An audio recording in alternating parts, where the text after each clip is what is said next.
If you're someone who struggles with procrastination, like a lot of us do, myself included, here's a tip that might help. But first, a quick bit of background.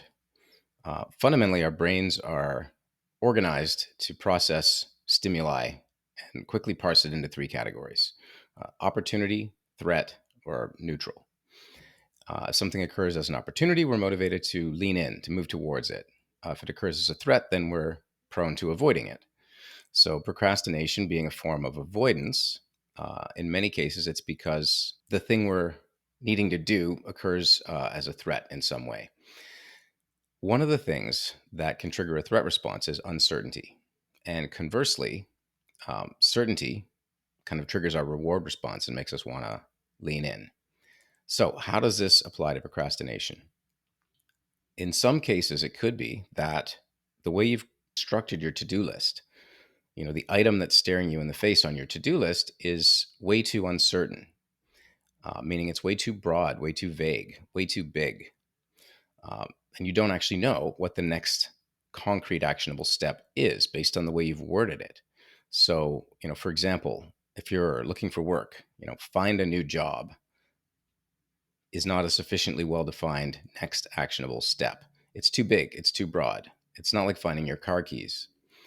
There are many different steps that go into it. So if you just have find a job on your to-do list, that might trigger an avoidance mechanism because your brain doesn't actually know what you're asking it to do in a concrete, clear sense. So here's the tip: break it down such that before you put an item on your to-do list, it's defined as a really clear, crisp, actionable next step. So in the job search example, maybe that's update my resume, or maybe it's email that recruiter who's been reaching out on LinkedIn.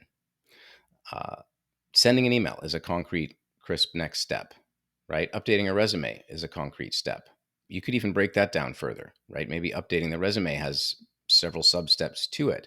The key here is before you put something on your to do list, make sure that you're defining it in terms that are crystal clear and unambiguous. So when it comes time to do it, you know how to do that step, and then you'll be much more likely to actually take it, to actually do it. Now, in some cases, the next step might be to spend some time figuring out what the next step is, in which case, put that on your to do list, right? Allocate a block of half an hour. And the action item might be determine next step to take to move X project forward. I've had clients that have told me that this tip alone has been utterly transformative and has skyrocketed their productivity. So I hope this is useful.